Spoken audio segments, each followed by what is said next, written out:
Here's a list of the family leaders and genealogies of those who came with me from Babylon during the reign of King Artaxerxes. From the family of Phinehas, Gershom.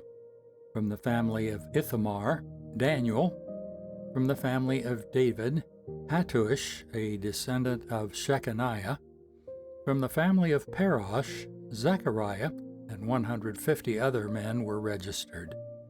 From the family of Pahath Moab, Elihonai, son of Zerahiah, and 200 other men.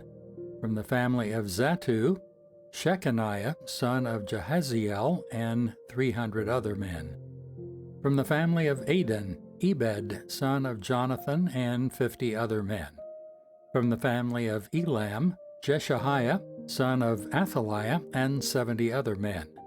From the family of Shephatiah, Zebediah, son of Michael, and 80 other men. From the family of Joab, Obadiah, son of Jehiel, and 218 other men.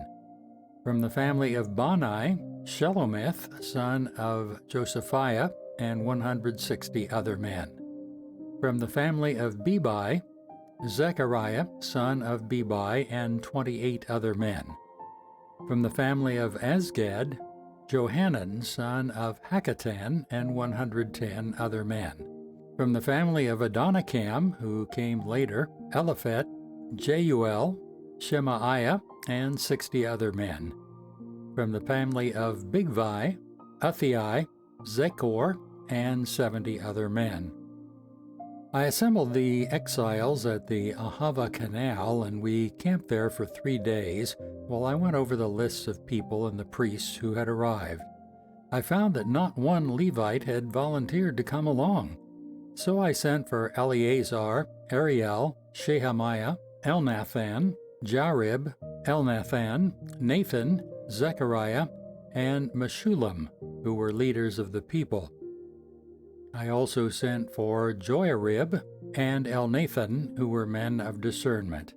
I sent them to Iddo, the leader of the Levites, to ask him and his relatives and the temple servants to send us ministers for the temple of God at Jerusalem.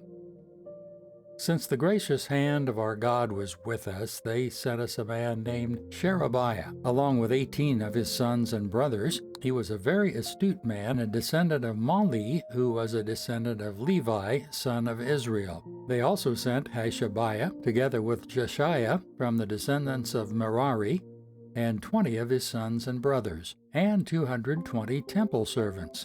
The temple servants were assistants to the Levites, a group of temple workers first instituted by King David and his officials. They were all listed by name.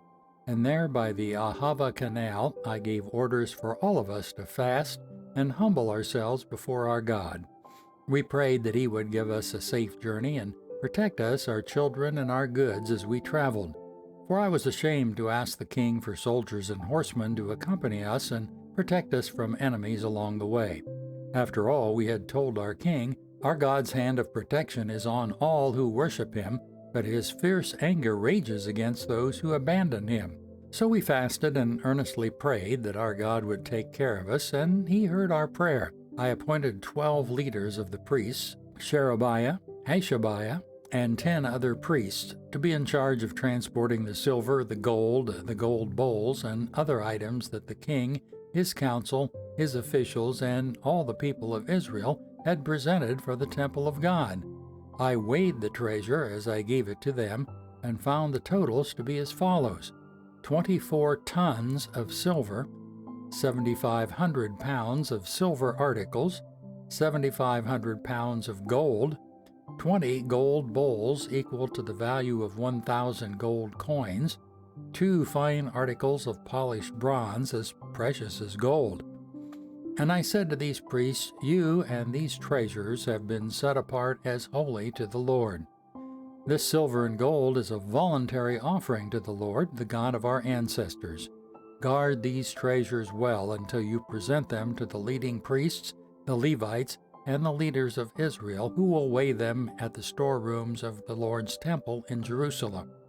So the priests and the Levites accepted the task of transporting these treasures of silver and gold to the temple of our God in Jerusalem. We broke camp at the Ahava Canal on April 19th and started off to Jerusalem. And the gracious hand of our God protected us and saved us from enemies and bandits along the way. So we arrived safely in Jerusalem, where we rested for 3 days. On the 4th day after our arrival, the silver, gold, and other valuables were weighed at the temple of our God and entrusted to Meremoth, son of Uriah the priest, and Eleazar, son of Phinehas, along with Jozabad, son of Jeshua, and Noadiah, son of Binnui, both of whom were Levites. Everything was accounted for by number and weight, and the total weight was officially recorded. Then the exiles who'd come out of captivity sacrificed burnt offerings to the God of Israel. They presented 12 bulls for all the people of Israel, as well as 96 rams and 77 male lambs. They also offered 12 male goats as a sin offering. All this was given as a burnt offering to the Lord. The king's decrees were delivered to his highest officers and the governors of the province west of the Euphrates River, who then cooperated by supporting the people and the temple of God.